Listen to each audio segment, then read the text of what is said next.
भगवन्त इन्द्रमहिता सिद्धाश्च सिद्धीश्वरा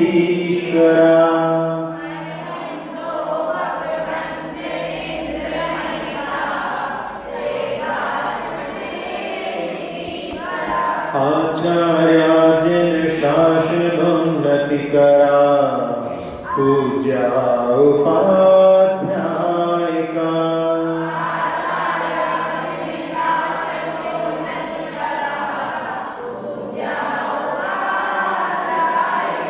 श्री सिद्धांत सुपाठका मुनिवरा रत्नत्रयाराधका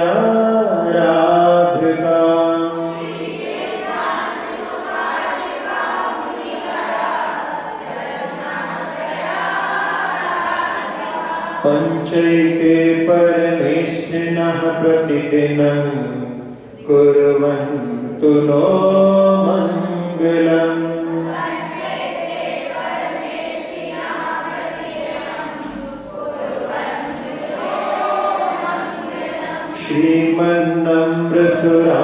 श्रीमन्नम्रसुरासुरेन्द्रमुकुट प्रद्योतरत्नप्रभा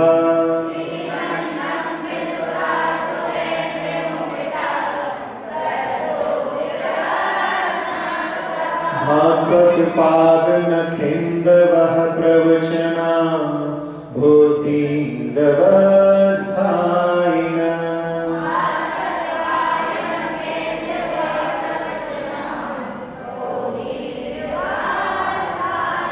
ते सर्वे जिन सिद्ध सूर्यनुगता ते पाठका साधवः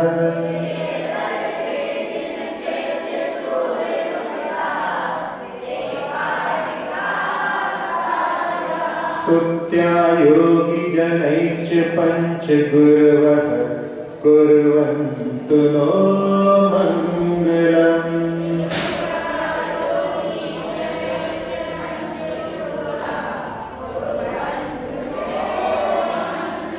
सम्यग् दर्शन बोध व्रतममलं रत्नत्रयं पावनम्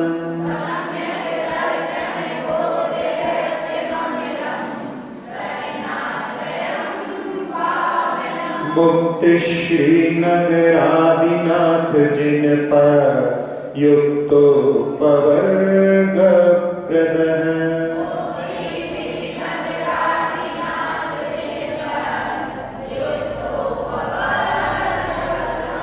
धर्मः सुक्ति सुधा चैत्यमखिलं चैत्यालयं श्यालयम्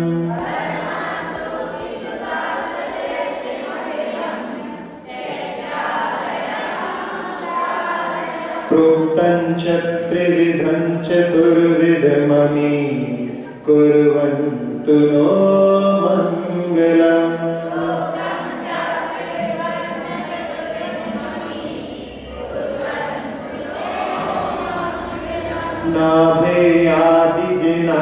नाभेयादिजिनाधिपास्त्रिभुवन ख्याता चतुर्विंशतिः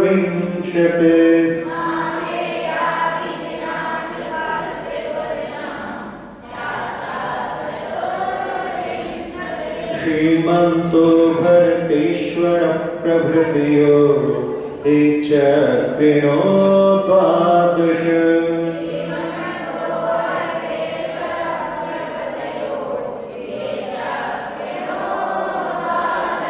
ते विष्णु प्रतिविष्णु लांगलधरा सप्तोत्तरा विंशतिः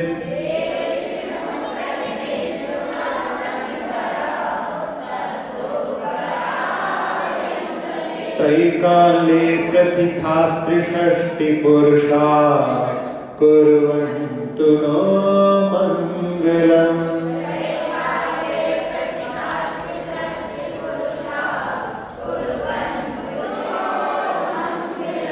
कल अपन ने इन 4 काव्यों को देखा था। पहले काव्य में कि जो इंद्रों के द्वारा पूजित हैं ऐसे अनंत भगवान और सिद्धि के जो स्वामी हैं ऐसे सिद्ध भगवान, जिन शासन की जो उन्नति करने वाले हैं ऐसे आचार्य परमेश जी, और जो श्री से युक्त सिद्धांत को अच्छी तरह से पढ़ाने वाले हैं ऐसे पूज्य उपाध्याय परमेश जी, और रत्नत्रय की आराधना करने वाले साधु परमेश जी, ये 5 परमेश जी हमारे लिए प्रतिदिन के लिए मंगलकारी हो गए। इसके बाद में दूसरे काव्य में कि जो लक्ष्मी से संयुक्त नम्रीभूत देवेंद्रों के और असुरेंद्रों के मुक्तों के चमकदार रत्नों की कांति से सुशोभित चरणों के नखरूपी चंद्रमा है, और जो प्रवचन रूपी समुद्र को वृद्धिंगित करने के लिए चंद्रमा के समान है, और जो अपने स्वरूप में स्थित रहते हैं, योगी जनों के द्वारा स्तुतियों को प्राप्त हैं, ऐसे अरहंत सिद्ध सूर्य आचार्य और उपाध्याय और साधु, ये सभी हमारे लिए मंगलकारी हो गए। इसके बाद में दूसरे काव्य में, तीसरे काव्य में कि निर्मल रत्नत्रय जो सम्यक दर्शन, सम्यक ज्ञान, सम्यक शास्त्रूप है, और जो कि मुक्ति रूपी लक्ष्मी के नगर के जो स्वामी हैं ऐसे जिनेन्द्र देव के द्वारा कहा गया है। साथ ही साथ में ये अपवर्ग यानी मोक्ष को प्रदान करने वाला है, और जिन धर्म शास्त्र रूपी अमृत यानी जिनागम, समस्त जिन प्रतिमाएं और वैभव शोभा के स्थान चैत्यालय, इस प्रकार से 3 प्रकार का रत्नत्रय और 4 प्रकार का ये धर्म जो कहा गया है, ये हम सभी लोगों के लिए मंगलकारी हो गए। इसके बाद में चौथे काव्य में कि जो त्रिभुवन में ख्यात हैं, तीनों लोक में विख्यात हैं, ऐसे नाभे आदि जो नाभि राज के पुत्र थे, ऋषभ आदि, ऐसे 24 तीर्थंकर भगवान जो कि लक्ष्मीवान भरतेश्वर आदि यानी भरत को लेकर के आगे 12 जो चक्रवर्ती हुए हैं, और विष्णु 9, प्रति विष्णु भी 9, लामगंधरा नारायण, प्रतिनारायण और बलभद्र, इस सब मिलाकर के 27। इस प्रकार तीनों काल में जो प्रसिद्ध प्रेषक सलाह का पुरुष हुए हैं वे सभी मंगलकारी हो। अब इसके बाद में अपन अगले काव्य से प्रारंभ करते हैं। सभी लोग ध्यान से इसको देख करके अपन इसका पहले गद्य के रूप में पाठ कर लेते हैं, फिर बाद में पद्य के रूप में पाठ करेंगे। ए शर्वोषध रिद्धयः सुतपसो वृद्धिं गता पंचये।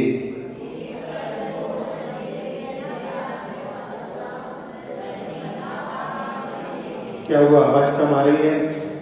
सब लोग के हाथ में किताब नहीं है, इसका मतलब। ए सर्वोषध रिद्धयः सुतपसो वृद्धिं गताः पंचये।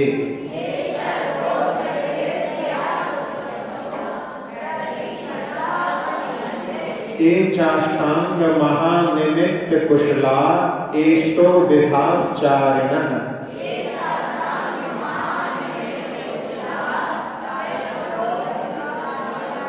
हाँ, पाठ अलग अलग हो सकता है। पंच ज्ञान धरास्त्रयोपि बलिनो ए बुद्धि रिद्धीश्वरा।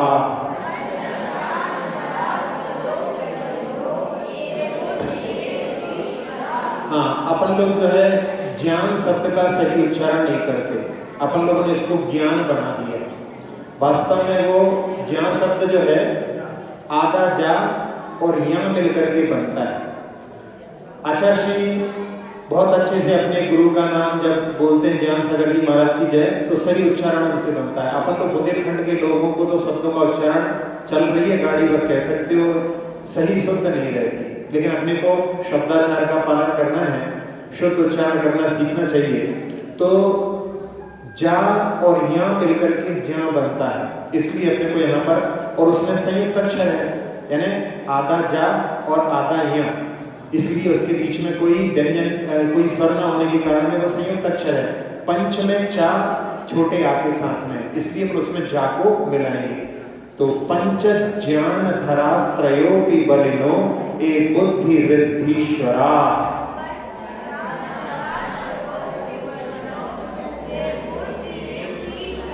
हाँ, पंच ज्ञान धरास्त्रयोपि बलिनो ए बुद्धि रिद्धीश्वरा।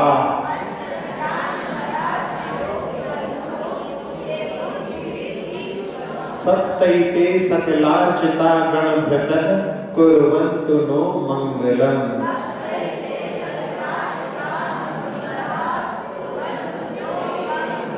हाँ, कुछ लोग अभी भी ते पढ़ रहे हैं। ते शब्द हमने बताया था जो प्रतिष्ठाचार होते हैं, आपके ऊपर चावल फेंक करके आपका कल्याण हो ऐसा बोलते हैं। जब अपन स्वयं अपने लिए पाठ कर रहे हैं तो अपन नो बोलेंगे तो नो में सबका कल्याण हो ऐसी भावना है। मे बोलेंगे तो मेरा, नो बोलेंगे तो सबका, और ते बोलेंगे तो तुम्हारा। तो अपने को भगवान के सामने पूजा कर रहे हैं, भगवान का तो कल्याण करना नहीं है, भगवान तो कल्याण को प्राप्त हो चुके हैं, तो अपने को अपने कल्याण के लिए यहाँ पर नौ का उच्चारण करना चाहिए। अब अपन इसको पद्य के रूप में देखते हैं। सर्वोषधिवृद्धया सुतपसो वृद्धिं गता पंचे।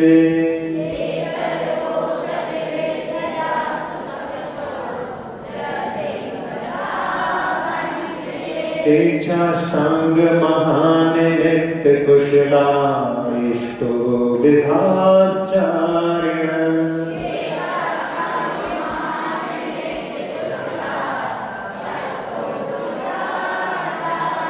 पंचज्ञानधरास्त्रयोऽपि बलिनो ये बुद्धिरेद्धीश्वरा।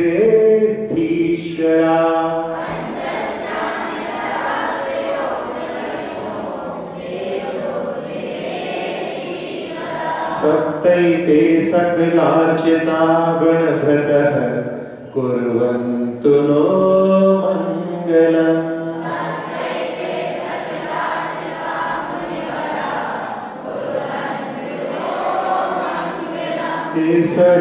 सर्वोषधिवृद्धया सुतपसो वृद्धिं गता पंचे।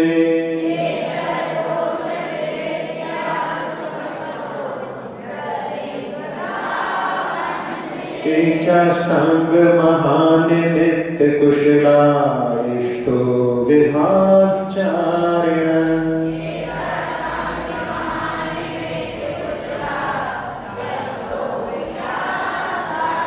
पंचज्ञानधरास्त्रयोऽपि बलिनो ये बुद्धिरेद्धीश्वरा।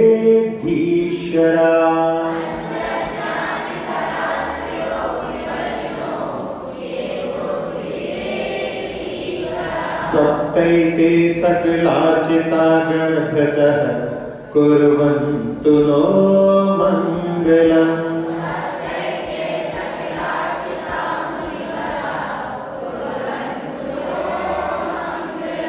हाँ, इसमें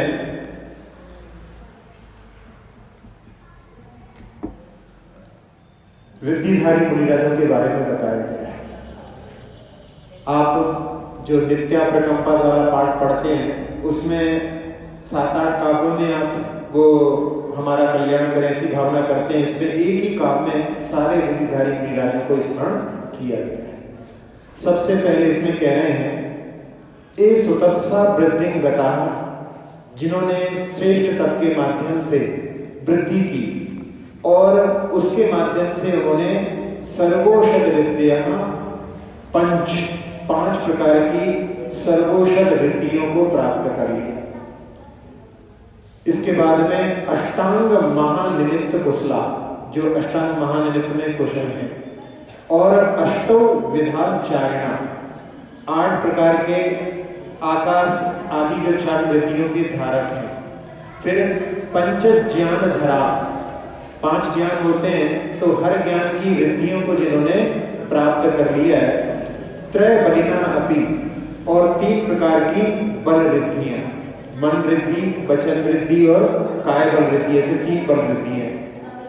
फिर यह बुद्धि वृद्धीश्वरा, और जो बुद्धि वृद्धि के स्वामी हैं। एते सप्त सकलार्चिता गणभृता, जो 7 प्रकार के सभी के द्वारा पूजित गणधर देव हैं, रिद्धि के धारी मुनिराज हैं, वे हम कुर्वन्तु नो मंगलम, वे हमारे लिए मंगल करें, हमारे लिए मंगलकारी हो। अब यहाँ 4 शब्द के माध्यम से इसमें 4 अष्टव दिया है, उसमें 4 शब्द है। 4 शब्द के माध्यम से अपन बहुत सारी जो चीजों को नहीं भी कहा है उनको भी अपन इसमें ग्रहण कर सकते हैं। तो सबसे पहले यहाँ जो सर्वोषध रिद्धियां हैं उनके बारे में अपन ध्यान करें, देखें तो सर्वोषध रिद्धियां यानी उनके रिद्धिधारी मुनिराज के शरीर की वायु भी रोगों को नष्ट करने वाली हो जाती है। उनके पसीने की बूंदें भी उनके शरीर में लगा हुआ जो श्वेत के माध्यम से मेल आती है वो भी रोगों को हरण करने वाला हो जाता है। तो इसमें कई प्रकार के, इसमें आमर्ष औषधि आती है, फिर सर्वोषध औषधि आती है, क्षेल औषधि आती है, फिर जल औषधि, मल औषधि, ऐसे कई प्रकार की औषधियों के जो धारी होते हैं मुनिराज। आपने कथानक सुने होंगे मुनिराजों के कि उनके प्रभाव से रोग नष्ट हो गए। जैसे मथुरा में सप्त ऋषियों के माध्यम से वहां पर रोग नष्ट हो गए थे। इसी प्रकार से जो मंदोदरी के पिता थे उनका नाम राजा मय था। उन्होंने बाद में दीक्षा धारण करने के बाद में तप के माध्यम से रिद्धि प्राप्त की थी। और एक पति पत्नी जिसमें पति को सर्प ने डस लिया था, पत्नी अपने पति को उठा करके उनके पास लेकर के जाती है और वहां महाराज के सामीप्य में उसका विष दूर हो जाता है। इसी प्रकार से हरिवंश पुराण में भी कथानक आता है, वहां पर भी सास ने अपनी बहू के लिए, जैसी सोमासती में कार्य हुआ था वैसा ही यहाँ पर कार्य हुआ और बहू बेहोश हो चुकी थी, सर्प ने डस लिया था और उसको जो है शमशान में ले जा करके छोड़ दिया। पति आया तो उससे कहा कि वो तो मरण को प्राप्त हो गई और उसने कहा कि नहीं वो मर नहीं सकती, मैं जा करके देखता हूँ। और उसको जब वहाँ पर बेहोशी हालत में देखता है, एक मुनिराज के चरणों में उसको लेकर के जाता है और कहता है कि यदि ठीक हो गई तो मैं सहस्र दल कमल से आपकी चरणों की पूजा करूँगा। और वहाँ पर उनके प्रभाव से, रिद्धिधारी मुनिराज के प्रभाव से वो ठीक हो जाती है। तो ऐसे रिद्धिधारी मुनिराज जो होते हैं वो सर्वोषध रिद्धि के धारी मुनिराजों के बारे में यहाँ पर कहा गया है। अब इसके बाद में दूसरा बताया है अष्टांग महानिमित्त कुशला। 8 महानिमित्त होते हैं जिसमें भूमि को देख करके जो भूमि का स्वामी है उसके भूत भविष्य के बारे में जानकारी हो जाती है। फिर अंतरिक्ष जो ग्रह होते हैं जिसको ज्योतिष बोलते हैं उसके माध्यम से, फिर इसके बाद में अंग को देख करके, शरीर के अंगों को देख करके, फिर स्वर जो अपन 2 नाड़ियां रहती हैं उसके माध्यम से भी ज्ञान हो जाता है। छिन्न वस्त्र आदि के छेद आदि को देख करके भी, और स्वप्न के बारे में भी जान करके स्वप्न के फलों के बारे में भी वो बता देते हैं। आचार्य श्री ने मुकमाटी में लिखा है कि स्वप्न शब्द में क्या है, स्व, प और न, 3 अक्षर कौन से अलग करें इसमें, स्व, प और न। तो आचार्य श्री ने उसमें लिखा जो स्वयं का पालन नहीं कर पाता, यानी स्वप्न जो है नष्ट हो जाता है, तो उस पर ज्यादा विश्वास करना ठीक नहीं है। वैसे अच्छे निमित्त ज्ञानी होते हैं तो वो उसके बारे में बता सकते हैं, लेकिन इसी में लगे रहो कि हमको ये स्वप्न आया तो इसका क्या फल होगा। बहुत सारे दिन ऐसे भी रहते हैं जिनमें उस आए हुए स्वप्नों का कोई फल नहीं होता, और बहुत सारे स्वप्न अपनी प्रकृति के ऊपर भी आते हैं। जैसे जिसकी कफ प्रकृति है उसको जल संबंधी स्वप्न ज्यादा आएंगे, जिसकी पित्त प्रकृति है उसको अग्नि संबंधी, और जिसकी वात प्रकृति रहती है उसको वायु संबंधी। तो ये जो स्वप्न रहते हैं इनका कोई फल नहीं होता। तो ऐसे समझ करके इन पर ज्यादा विश्वास नहीं करना। दक्षिण में एक वहां पर जो देवता चलते हैं मुरुगन, उनके कोई उपासक थे, तो उनके उपासक के पास में एक जो व्यक्ति पहुंच गया और कहने लगा कि हमको उन्होंने स्वप्न दिया है कि आप यहाँ पर मंदिर का निर्माण कराएं और आप उसके लिए पैसा देंगे। तो वो एक कॉलेज में HOD थे, बड़े पहुंचे थे, भले ही किसी के भक्त थे लेकिन फिर भी लोगों की बातों में नहीं आते, और उन्होंने कहा कि आप रात्रि विश्राम करें और कल अपन बात करेंगे। दूसरे दिन प्रातः काल में उनसे बात की कि कल रात को हमको भी सपना आया था। उन्होंने कहा प्रोफेसर साहब ने, कल रात को हमको भी सपना आया था और उसमें हमको उन्होंने कहा कि जैसे आपने कहा कि मंदिर के लिए हम दान देंगे, तो हमने कहा कि हमारे पास तो पैसा है नहीं है। तो उन्होंने कहा कि यहाँ सामने पेड़ है, उसके पास में आप खुदाई करवाओ, वहां पे नीचे धन मिलेगा, तो लग जाओ काम पे, आप खोदो वहां पर धन निकालने के लिए। तो कहने लगा यदि पैसा नहीं निकला तो तो कहने यही शंका हमारे मन में भी आई थी, तो हमने उनसे पूछ लिया वहां पर कि यदि पैसा नहीं निकला तो क्या करेंगे। तो उन्होंने कहा कि यदि पैसा नहीं निकले तो इस व्यक्ति को वहीं पर गाड़ देना जो खोद रहा है। और जैसे ही उसने सुना वो बहाने करके वहां से भाग गया। तो ऐसे जो है लोग गाफिल करने वाले बहुत सारे मिल जाते हैं, तो उन पर विश्वास नहीं करना चाहिए। तो ये स्वप्न का होता है, शरीर के लक्षणों को देख करके भी और शरीर में जो व्यंजन आदि होते हैं, तेल आदि होते हैं, उनके माध्यम से भी जो भूत भविष्य के बारे में जानकारी कर लेते हैं, वो अष्टांग महानिमित्त के धारी कहलाते हैं। अब इसके बाद में चारण रिद्धि, चारण रिद्धि जिसमें कि जंघाओं को चलाए बिना जो गमन कर लेते हैं वो जंघा चारण कहलाती है। इसी प्रकार से अग्नि में भी जीवों की विराधना किए बिना अग्नि के ऊपर चल देते हैं, जल के ऊपर, फल के ऊपर और तंतु के ऊपर, मकड़ी के जाले के ऊपर चल लेंगे उसको क्षति नहीं होती है। फिर पुष्प के ऊपर चल लेंगे, धुएं की श्रेणी के ऊपर चल लेंगे या पर्वत की श्रेणी पर, और नभ में भी बिना किसी बाधा के जो विहार कर लेते हैं वो चारण रिद्धिधारी कहलाते हैं। इसके बाद में 5 प्रकार के ज्ञान, मति ज्ञान के माध्यम से हम 5 प्रकार के इंद्रियों के माध्यम से विषयों को अपना विषय बनाते हैं, लेकिन रिद्धिधारी मुनिराज उनकी सीमा से भी ज्यादा जानने में समर्थ होते हैं। जैसे अपन स्पर्श इंद्रिय के माध्यम से कहा जाता है कि मनुष्य की क्षमता 9 योजन तक के उस स्पर्शन को अनुभव कर सकता है, लेकिन इस रिद्धिधारी मुनिराज संख्यात योजन तक के वस्तुओं को स्पर्श बिना उसके भी कर सकते हैं। फिर दूर आस्वादन, इसी प्रकार से दूर आस्वादन में भी दूर के पदार्थों का भी जो है स्वाद आ जाता है इसके माध्यम। फिर दूर घ्राण, दूर की वस्तुओं का सुगंध लेना, गंध लेना। फिर दूर आलोकन, इसमें 47,263 योजन स्वस्थ मनुष्य की जो देखने की क्षमता होती है, चक्रवर्ती की उत्कृष्ट होती है, जिसमें मकर संक्रांति के समय में वो ऊपर यहाँ सूर्य में जो है बिंबों के दर्शन कर लेता है।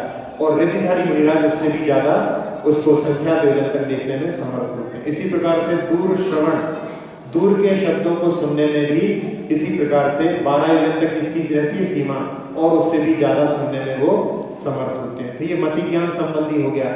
शुद्ध ज्ञान संबंधी 10 पूर्वों का ज्ञान होने पर और 14 पूर्वों के ज्ञान होने पर देव लोग आकर के उनकी आराधना करते हैं, और 10 पूर्व में जब उस पर जो उससे प्रभावित नहीं होते तो वो वहां पर आगे बढ़ जाते हैं, नहीं तो बाकी लोग भ्रमित हो जाते हैं तो फिर वो आगे नहीं बढ़ पाते हैं। तो इस प्रकार से ये 10 पूर्वी और 14 पूर्वी। अवधि ज्ञान की रिद्धि, अवधि ज्ञान को भी रिद्धि में लिखा है, मनः पर्यायन ज्ञान को भी और केवल ज्ञान को भी। इस प्रकार से 5 ज्ञान की रिद्धि के धारी। इसके बाद में 3 प्रकार के बल। मन बल, मन बल में अंतर मुहूर्त में मुनिराज पूरे द्वादशांग का पाठ कर लेते हैं, लेकिन मन में कोई भी खेद नहीं होता। कोई बड़ा काम करने के बाद में मन में थकावट जैसी होती है, लेकिन उनको कुछ भी वहां पर जो खेद उत्पन्न नहीं होता। वचन में कोई अपन बहुत देर तक पाठ करते रहे तो अपना गला आदि सूखने लगता है, लेकिन उन मुनिराज का वहां पर कंठ आदि शुष्क नहीं होता। और काय बल में मक्ष, पक्ष और मांस तक जो है एक ही आसन में कायोसर लगा करके बैठते हैं, लेकिन उनके शरीर में कोई भी थकान नहीं होती है। ऐसा जो है काय रिद्धि के धारी कहलाते हैं। इसके बाद में इतने जो है वर्णन यहाँ पर किया है। अब इसके साथ साथ में अपन एक होती है विक्रिया रिद्धि। विक्रिया रिद्धि में अणिमा, छोटे से रूप को बना लेते हैं, महिमा में जो है बड़ा रूप बना लेते हैं, लगमा में हल्का, गरिमा में भारी, फिर काम रूपित कोई भी रूप को धारण कर सकते। जैसे विष्णु कुमार मुनि ने एक बोने का रूप बनाया था, वामन का रूप बनाया था। फिर वशित्व, सबको बस में करने की, ईशित्व, सबके ऊपर अपना ईश्वरपन, ऐश्वर्यपन कर लिए। फिर अंतर्धान, जिसमें कि दिखाई नहीं देते ऐसी।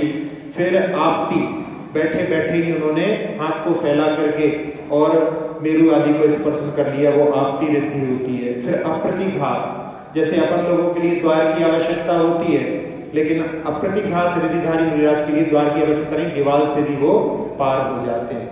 इसके बाद में एक होती है रिद्धि अक्षीण रिद्धि। अक्षीण महानस और अक्षीण संवास। महानस कहते हैं रसोई को। तो अक्षय तृतीया जो पर्व है, आप लोगों ने सुना है कि उस दिन आदिनाथ भगवान का प्रथम आहार हुआ था, और जिस रसोई में उन्होंने आहार किया था, जो आहार महाराज लेते हैं वो उस दिन संध्या काल तक समाप्त नहीं होता। जो नहीं लिया है वो तो समाप्त हो जाएगा, लेकिन जो उन्होंने लिया है वो समाप्त नहीं होता। एक मुनिराज की कथानक में आता है कि उन्होंने दूध और दही नहीं लिया था, तो दूध और दही सबसे पहले खत्म हो गए थे। जो चीज उन्होंने ली थी वो संध्या काल तक बढ़ती जाती है। ऐसी जो है अक्षीण महान स्नान की रीति। और अक्षीण संवास छोटी सी जगह में भी चक्रवर्ती का कटक समा सकता है। जहां भगवान का समोषण लगता है वहां पर असंख्यात देव देवियां, जितने स्थान पर संख्यात मनुष्य त्रिंज बैठे हैं उतने ही स्थान पर असंख्यात देव देवियां बैठ जाते हैं और किसी को बाधा नहीं होती। वो अक्षीण संवास नाम की रिद्धि का प्रभाव रहता है। तो ऐसे सारे रिद्धिधारी मुनिराज हम सबके लिए कल्याणकारी हुए, हमारे पापों को नष्ट करें और हमारे लिए सुख प्रदान करें, ऐसी कामना अपन ने इस काव्य में पढ़ी। अब अपन अगले काव्य पर चलते हैं। कैलासे वृषभस्य निर्वृति मही वीरस्य पावापुरे।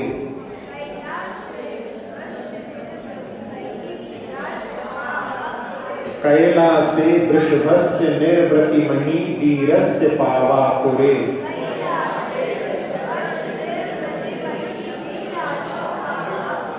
चंपायां वसुपूज्य जिनपते सम्मेद शैलेर हताम।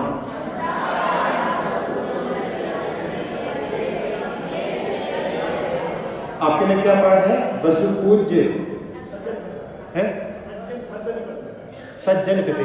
इसमें तुक लिखा है। तुक का अर्थ होता है पुत्र, क्योंकि वसुपूज्य उनके पिता का नाम था। वासुपूज्य जो भगवान है उनके पिता का नाम वसुपूज्य था। तो तुक शब्द जो है पुत्र के लिए आता है। तो इसमें जो पाठ मिला है इसमें तुक लिखा हुआ। तो इसके माध्यम से अपन उनके, जैसे कृष्ण के लिए भी कहते हैं वासुदेव, वासुदेव कृष्ण का नाम है, उनके पिता का नाम वसुदेव था, तो वसुदेव का पुत्र वासुदेव बन जाता। इसी प्रकार से ये वसुपूज्य इनके पिता का नाम था और इनके पुत्र का नाम वासुपूज्य था। तो यहाँ पर तुक शब्द दिया है। आज में किताब में इन्होंने कहीं पर मिला होगा इनको पाठ। तो तुक शब्द का अर्थ होता है पुत्र।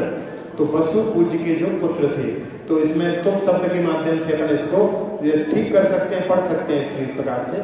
चंपायां वसुपूज्य तुक जिनपते सम्मेद शैलेर हताम। आगे पीछे होगा, कोई दिक्कत नहीं है। हाँ तुक लिखा है, हाँ ठीक है। नई पुस्तकों में तुक लिखा होगा तो उसको आप कर सकते हैं। शेषाणामपि चौर्जयन्त शिखरे नैमीश्वरस्यार्हतो।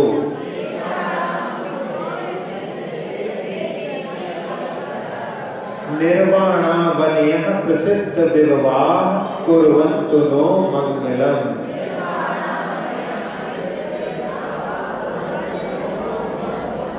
कैलासे वृषभस्य निर्वृति मही वीरस्य पावापुरे।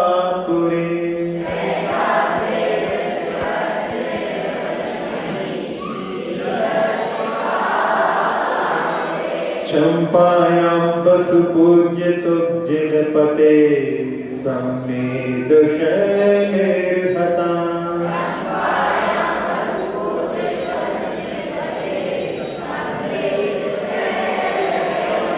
शेषाणामपि चौर्जयन्त शिखरे नैमीश्वरस्यार्हतो।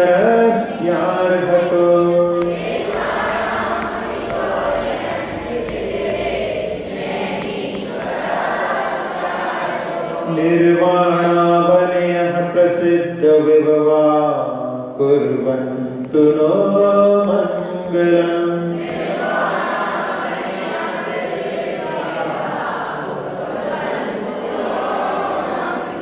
कैलासे वृषभस्य निर्वृति मही वीरस्य पावापुरे।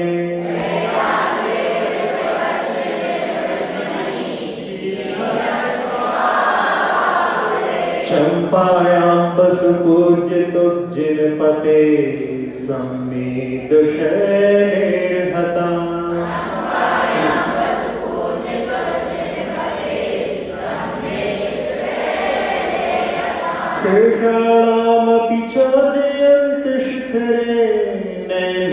स्वरस्यार्हतो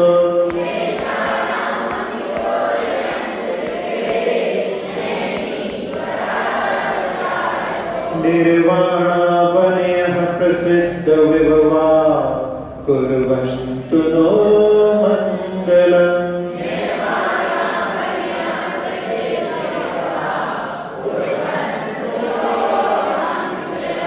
अब निर्वाण भूमियों के बारे में कैलाश पर्वत पर वृषभस्य निर्वृति मही, वृषभ देव की निर्वाण भूमि कैलाश पर्वत है। कैलाश पर्वत के आसपास में, जो कि अभी चाइना के कब्जे में है, वहाँ के जो लोकल निवासी हैं उनसे पूछो तो वो आदि बाबा बोलते हैं। वहाँ आदि बाबा की गुफा और आदि बाबा के चरण, आदि बाबा का स्थान, वहाँ पर उनको बस आदि बाबा के रूप में उनको जानते हैं। और वीरस्य पावापुर में वीर भगवान का जो है निर्वृति मही है, निर्वाण की धरती, निर्वाण भूमि। बसुपूज्य तुम जिन पते, बसुपूज्य जो राजा के पुत्र थे यानी बासुपूज्य, उनकी निर्वाण भूमि चंपा है। चंपा में उनके, चंपापुर में 5 कल्याणक उनके वहां पर हुए हैं। तो ये हो गया। और अर्हता नैमीश्वरस्य, जो नैमिनाथ भगवान हैं, उनकी ऊर्जयंत शिखरे, गिरनार का प्राचीन नाम क्या है? ऊर्जयंत शिखर, वहां से इन्होंने निर्वाण को प्राप्त किया। और शेषाणाम अर्हताम अपि प्रसिद्ध विभवा निर्वाण अवनयः, जितने शेष रह गए 20 तीर्थंकर, उनके लिए प्रसिद्ध वैभवशाली निर्वाण भूमियां सम्मेद शैले, सम्मेद शिखर पर है। ये सभी जो निर्वाण भूमियां हैं वे सब हमारे लिए मंगलकारी हो गए, ऐसी इसमें भावना की गई है। वैसे तो आप सभी लोग जानते हैं कि सारे तीर्थंकर सम्मेद शिखर से ही मुक्ति को प्राप्त होते हैं। और सारे तीर्थंकरों का जन्म अयोध्या में होता है। इस बार हुंडाव सर्पणी, कल बताया था हुंडाव सर्पणी करण जिसमें कुछ कमियां आ जाती हैं, तो उसमें कमियों में ये भी कमी है कि सारे वहां से मुक्ति को प्राप्त नहीं किए। केवल 4 तीर्थंकर बाहर से गए हैं और 20 तीर्थंकर वहां से मुक्ति को प्राप्त हुए। इसी प्रकार से अयोध्या में 5 तीर्थंकरों का जन्म हुआ, 19 तीर्थंकरों का जन्म अन्य स्थानों पर हुआ। श्वेतांबरों में ऐसा माना जाता है कि जो क्या नाम है उसका, शत्रुंजय गिरी पालीताना, वो उनका शासक क्षेत्र है। वहीं से सारे तीर्थंकर मुक्ति को जाते हैं, लेकिन इस हुंडाव सर्पणी के दोष से एक भी वहां से मुक्ति को नहीं गया, ऐसा उन लोगों की मान्यता है। तो उनके यहाँ पर सम्मेद शिखर शासक क्षेत्र नहीं है, उनके यहाँ पर पालीताना को शासक क्षेत्र मानते हैं। तो इसमें जो तीर्थंकर खासकर जिसमें जो वासुपूज्य भगवान है, उनके 5 कल्याणक चंपापुर में हुए। और हरिवंश पुराण कार ने लिखा है कि वैसे तो राजगृह में सारे तीर्थंकर आए, लेकिन ये चंपापुर वाले जो हैं वासुपूज्य भगवान नहीं है, यानी 23 तीर्थंकरों का वहां पर जो व्यवहार गिरी आदि पर्वत है वहां पर उनका आना हुआ, लेकिन वासुपूज्य भगवान नहीं आए हैं। ये अपन इसके साथ में विशेष रूप से देख सकते हैं। अब इसके बाद में अपन 19 तीर्थंकर जिनके जन्म स्थान और जगह पर है उनको अपन और देख लें। तो आदिनाथ भगवान का तो मालूम ही सभी लोगों को अयोध्या है, अजितनाथ भगवान का अयोध्या ही है, संभवनाथ भगवान का श्रावस्ती, फिर अभिनंदननाथ भगवान का अयोध्या, सुमतिनाथ भगवान का अयोध्या, ये तो आ गए। फिर पद्म भगवान का कौशाम्बी, सुपार्श्वनाथ भगवान का बनारस, काशी बनारस, चंद्र भगवान का नहीं, चंद्र भगवान कैसे कहते हैं बनारस के पास नहीं है, चंद्रपुरी नाम से जाता है। पुष्पदंत भगवान का काकंदी, शीतलनाथ भगवान का सब जानते हैं, मध्य प्रदेश में ही है, भद्दलपुर विदिशा। श्यामनाथ भगवान का सिंहपुरी, जिसको सारनाथ बोलते हैं, बनारस के पास नहीं है। वासुदेव भगवान का अपने देख ही लिया, 5 कल्याणक हुए। फिर इसके बाद विमलनाथ भगवान का कंपिला, हाँ, अनंतनाथ भगवान का, हाँ, ये 5 तीर्थंकर हैं जो अयोध्या में जन्मे थे। फिर धरनाथ भगवान का रत्नपुरी, शांतिनाथ, कुंथनाथ, अरनाथ भगवान का सब लोग जानते होंगे, हस्तिनापुर। फिर मल्लीनाथ भगवान का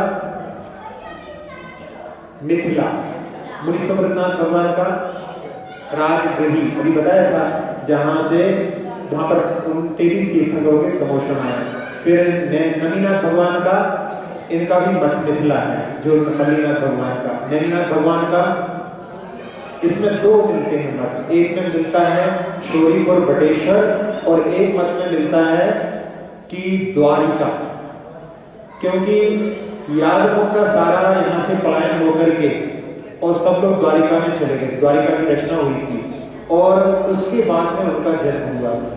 तो गुणभद्र महाराज का ऐसा कहना है, आचार्य गुणभद्र महाराज का उत्तर पुराण में, कि तीर्थंकरों को अपनी जगह से विस्थापित होना पड़े, अपनी जगह जन्मभूमि से छोड़ना पड़े, ये ठीक नहीं है। इसलिए जन्म उनका उसके बाद में हुआ है, वहां द्वारिका में पहुंचने के बाद में जन्म हुआ।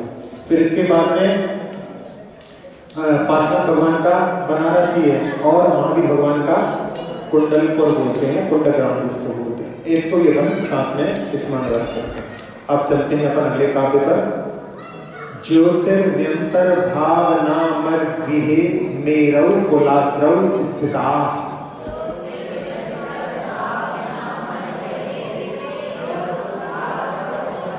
हाँ, यहाँ पे देखिए ग्रहे नहीं बोलना है, यहाँ पे गृहे, गृहे। हाँ, गृह और गृह दोनों में अंतर है, ग्रहे और गृहे। हाँ, ये बता रहे थे कल आपको, उसी बात के लिए।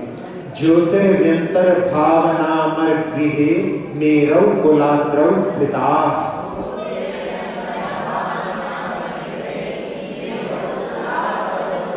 जम्बू शाल्मली चैत्य शाखिषु तथा वक्षार रूप्यादृषु।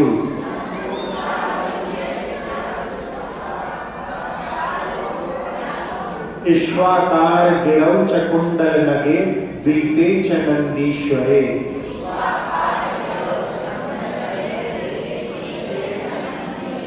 शैले ये मनुजोत्तरे जिन ग्रहा कुर्वन्तु नो मंगलम्।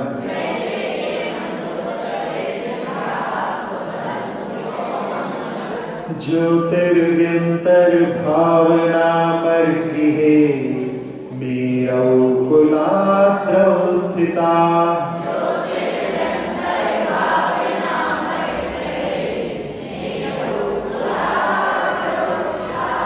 ग्रहे की आवाज आ रही है, ग्रहे नहीं, गृहे, गृह शब्द निकलेगा।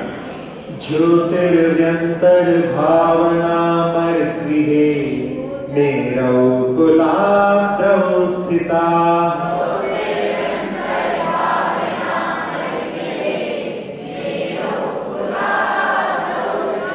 जम्बू शाल्मली चैत्य शाखिषु तथा वक्षार रूप्यादृषु।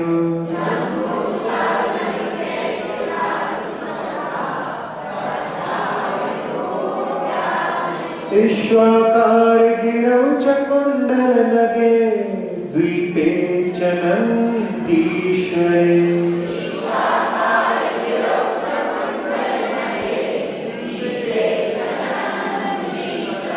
शैले ये मनुजोत्तरे जिन गृहा कुर्वन्तु नो मंगलम्।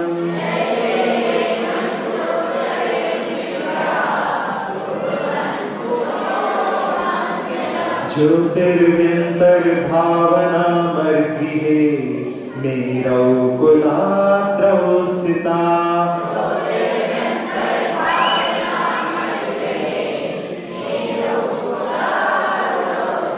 जम्बू शाल्मली चैत्य शाखिषु तथा वक्षार रूप्यादृषु।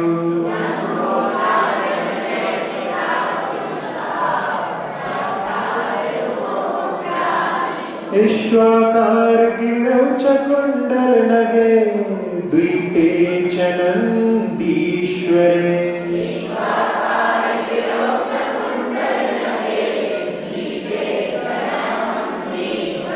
शैले मनुजोत्तरे जिन गृहा कुर्वन्तु नो मंगलम्।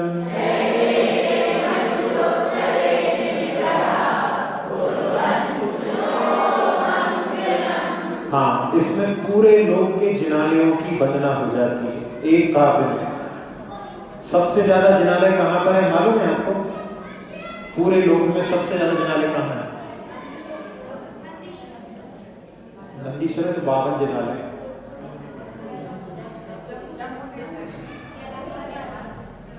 पूरे दुनिया की बात कर रहे हैं, ऊपर नीचे सब जगह की।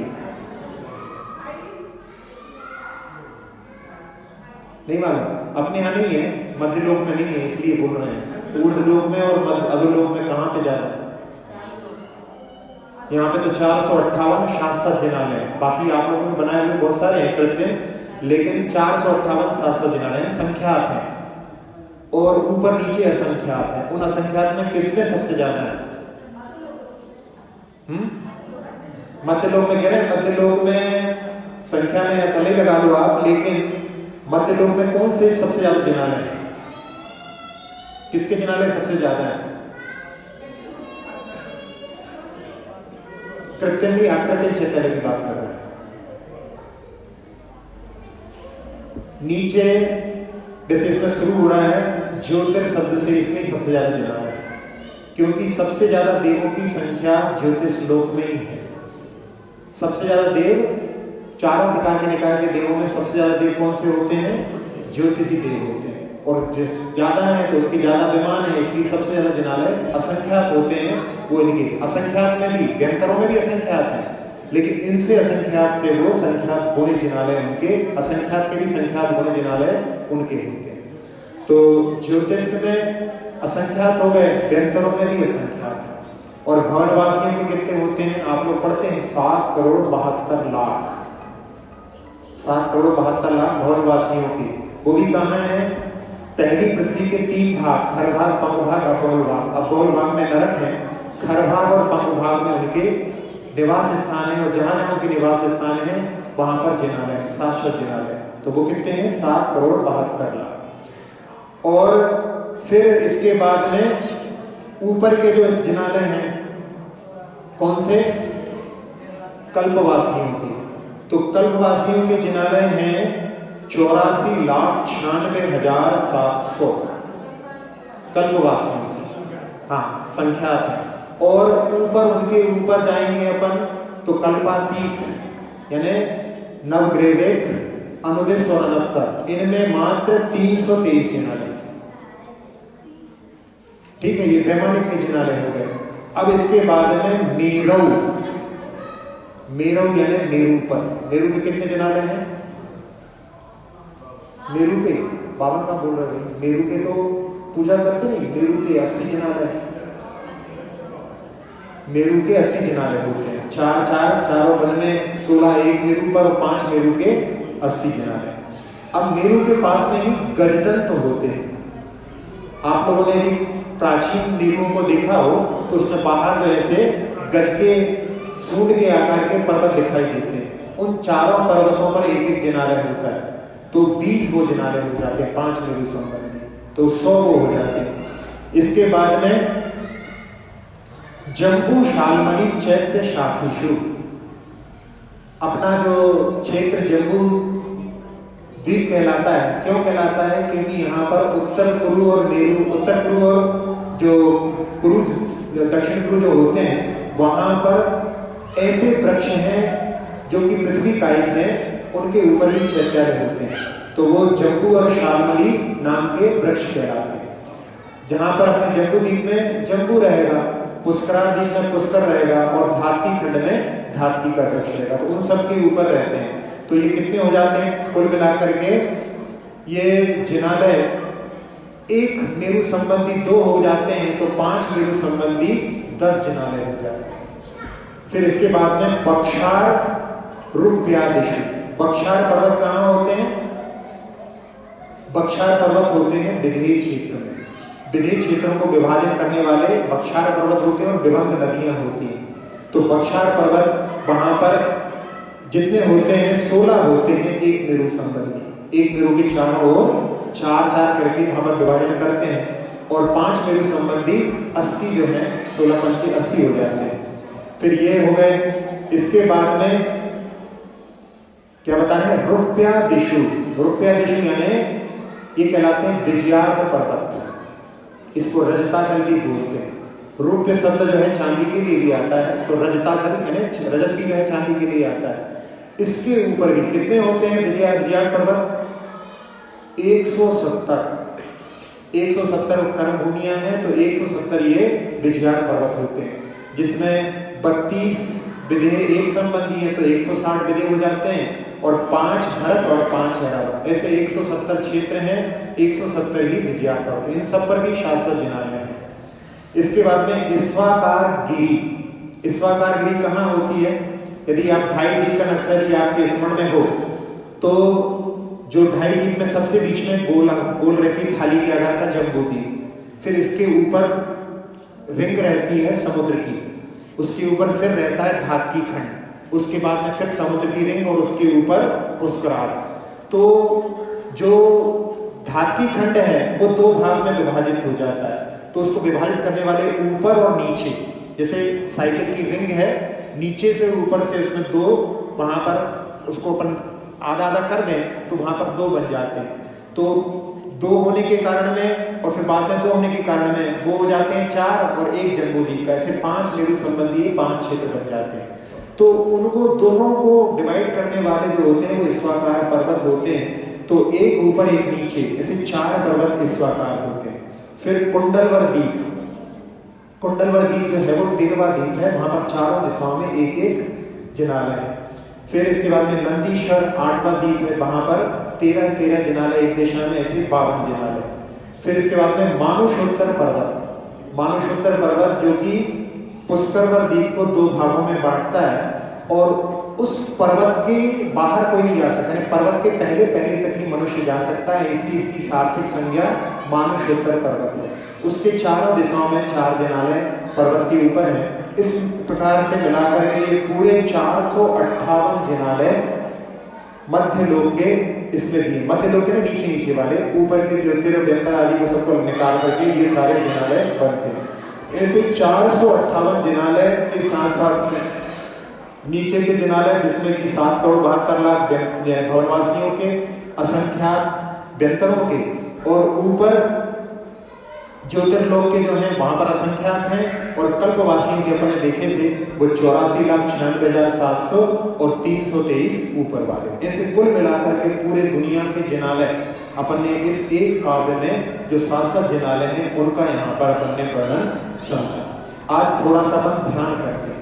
ध्यान के माध्यम से इतने सारे जिनालयों की ऊर्जा को अपन अपनी ओर आवाहन करेंगे। सभी लोग ध्यान की मुद्रा में बैठ जाए। ध्यान की मुद्रा कैसी होती है? या तो भगवान जैसे बैठ जाएं, या ज्ञान मुद्रा बना करके ऐसी अपनी उंगलियों को, और अपनी रीढ़ की हड्डी सीधी रहे, अपने शरीर में कोई भी तनाव ना रहे। सभी लोग अपने अपने नेत्रों को बंद कर लेंगे और एक बार ओम का नाद करेंगे, सब लोग मिलके साथ में ही।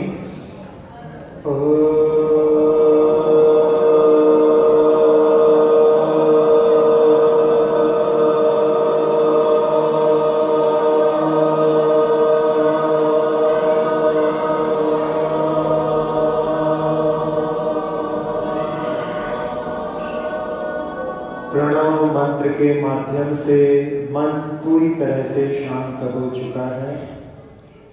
इस ओम के माध्यम से हमने जितने भी शाश्वत जिनालय और जितने भी बनाए हुए कृत्रिम जिनालय हैं उनकी ऊर्जा को आवाहन किया। अब वो ऊर्जा आपकी ओर बढ़ती हुई चली आ रही है। सारे जिनालयों की ऊर्जा मिलकर के एक सूर्य के समान सघन पिंड ऊर्जा का आपके सिर के ऊपर आकर ठहर चुका है।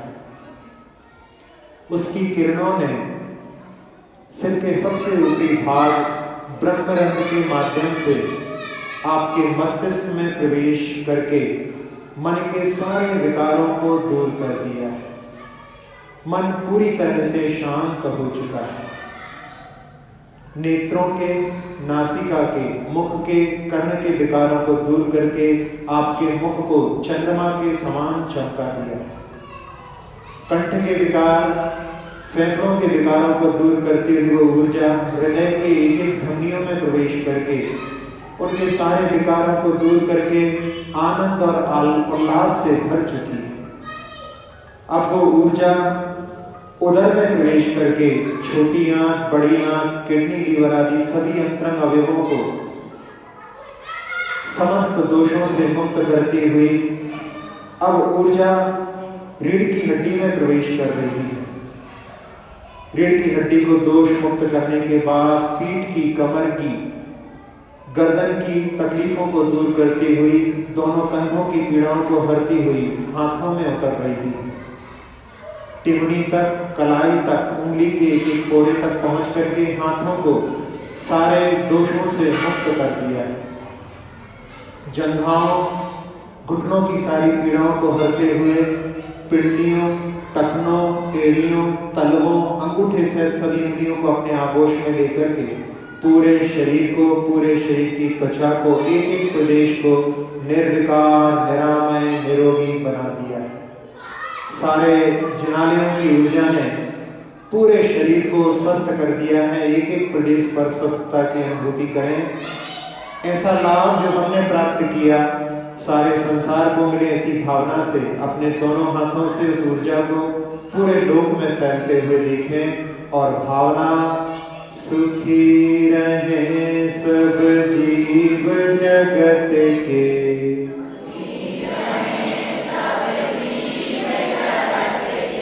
कोई कभी ना घबरावे,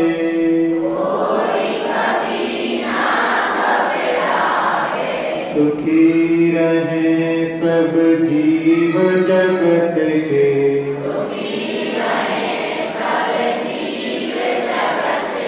कोई कभी ना घबरावे,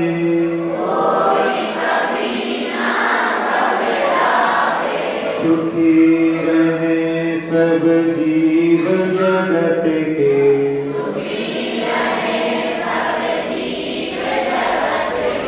कोई कभी ना घबरावे,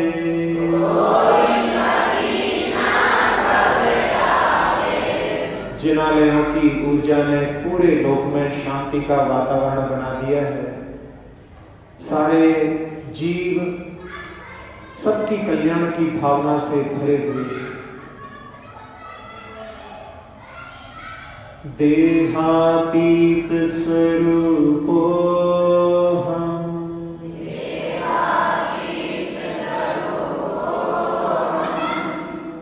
देह ये किराए की कोठी है, हर भाव में जीव इसको प्राप्त करता है।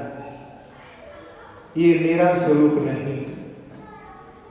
देह में इंद्रियां होती हैं, जैसे भवन में द्वार होते हैं, खिड़कियां होती हैं। ये भी देह का स्वरूप है, पुद्गल का स्वरूप है, आत्मा का स्वरूप नहीं। इंद्रियातीत स्वरूपो हम,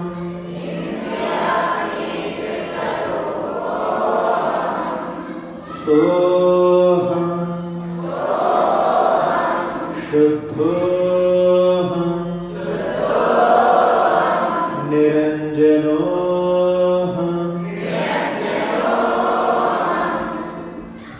अपने ध्यान को पूर्ण करें। तीनों काव्यों को जो अपन ने आज पढ़ा है उसका उच्चारण कर लेते हैं। 4 कृति सर्वोषधि वृद्धया सुतपसो वृद्धि गता पंचे,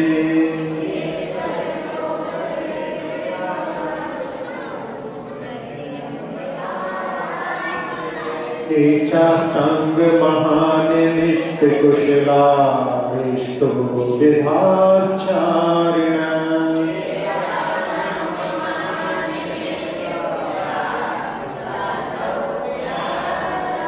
पंचज्ञान धरास्त्रयोऽपि बलिनो ये बुद्धिरेद्धीश्वरा,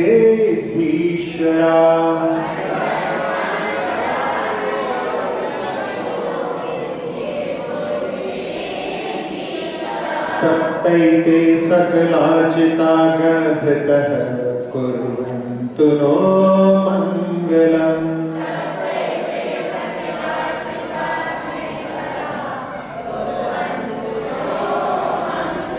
कैलासे वृषभस्य निर्वृतिमहि वीरस्य पावापुरे।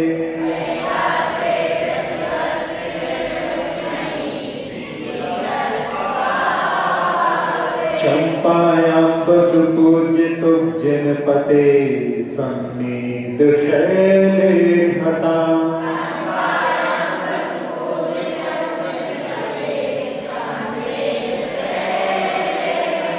शेषाणामपि चोदयन्तु शिखरे नैमीश्वरस्यार्हतो।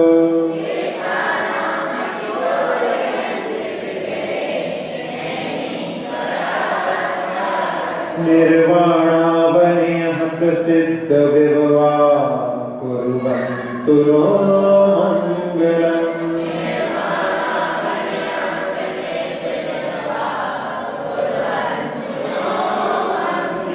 ज्योतिर्व्यन्तर्भावनामर्गृहे मेरौ कुलाद्रौ स्थिता।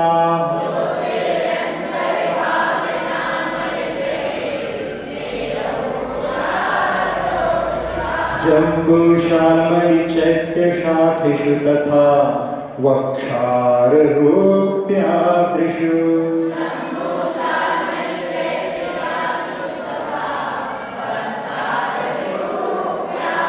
विश्वाकारगिरौ च कुण्डलनगे द्वीपे च नन्दीश्वरे।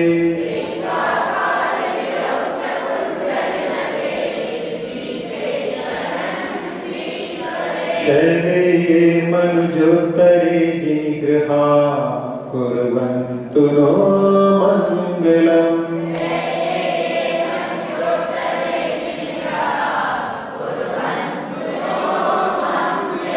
अक्षर पद मात्रा से दूषित वचन अगर मम हीन रहे और प्रमाद कषाय के वश में सम्यक अर्थ विलीन किए। जिन वाणी माता मेरी सब त्रुटियों को क्षमा करें। दें आशीष शीघ्र हम सबको केवल लब्धि रमा मिले। प्राप्त हमें हो बोधि समाधि परिणामों की शुद्धि हो। निज आत्म उपलब्ध हमें हो शाश्वत सुख की सिद्धि हो। चिंतित वस्तु दात्री माता चिंतामणि उपमा भाती। करूं वंदना पूर्ण विनय से चरण रखूं मैं ये पाती। कर जिन वाणी स्तुति तन की ममता टार। महामंत्र का जाप सभी जपे नभ बार। सांचुस वास पर जपने का प्रयास